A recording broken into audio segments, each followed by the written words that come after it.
munaasabadan oo si heersara loo soo agaasimay oo ka dhacday hotel Guuleed ee magaalada Hargeysa ayaa ujeedadooda ahayd xiritaanka sanad dugsiyeedka 2016-2017 ee dugsiyada barbaarinta caruurta ee KG ee SOS iyo dugsiyada hoose dhexe ee SOS waxaana munaasabadan ka qayb galay wasiirka wasaaradda cadaaladda Somaliland Axmed Faarax Cadarre aqoon-yahan waxgarad iyo waalidiin iyo ardaydii wax ka baratay dugsiyada SOS waxaana halkaasi shahaadoyin lagu gudoonsiyay ardaydii kaalmaha hore ka gashay dugsiyada hoose dhexe ee SOS waxaana ugu horeyntii ka warbixiyay ujeedada xafladan maamulaha dugsiyada SOS Faisal Abdullaahi Maxamed oo ka warramay ujeedada xafladan loo soo qaban qaabiyay maanta oo inoo soo xidhmayo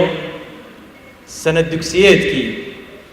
2016-2017 ee dugsiga barbaarinta caruurta KG iyo dugsiga hoose dhexe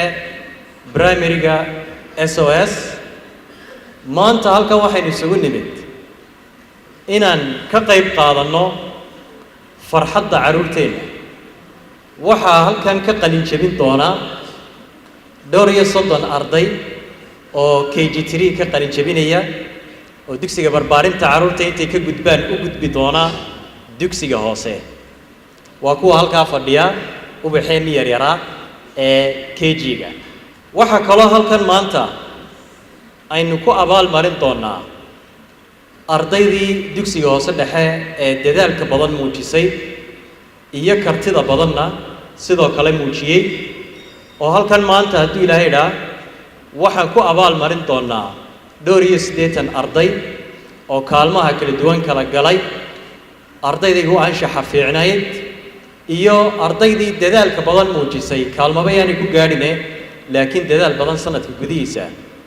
muujisay waxa iyaguna halkaasi ka hadlay qaar ka mid ah waalidiinta ardaydoodu wax ka bartaan dugsiyada hoose dhexe ee SOS iyo qaybta barbaarinta caruurta oo uga mahad celiyay dugsiyada SOS inay si hufan wax u baraan caruurta yaryar isla markaasina u barbaariyaan waxa isaguna halkaasina khudbad dheer oo taariikhiga ka jeediyay wasiirka wasaaradda cadaaladda Somaliland Axmed Faarax Cadarre oo ku waaninayo isla markaasina aqoontu waxay tahay ugu sheegayo ardayda wax ka barata dugsiyada SOS ereyga malaa qalin jabintu qalinka lama dhigo laga weynaado waliba uu soconayaa malaa lama jabiyo qalibaanta way soconayaan laakiin sanad baa u xidhmay inuu farxadda kala qayb galno inta dadaashay aynu dhiirigelino oo aynu isbarbar taagnaano haniya lakum inta kale aynu soo dadaala waxa iskuulku waa barbaariyaha caruurta ubadkeena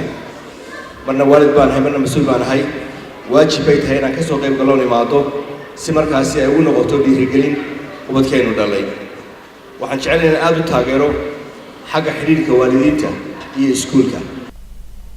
ugu dambeyntii waxa halkaasi lagu soo bandhigay riwaayad ka turjumaysa aqoonta iyo ahmiyadda u leedahay dhalinyarta gabagabadina waxa halkaasi shahaadooyin lagu gudoonsiyay ardaydii kaalmaha hore ka gashay qaybaha kala duwan ee dugsiyada SOS ee magaalada Hargeysa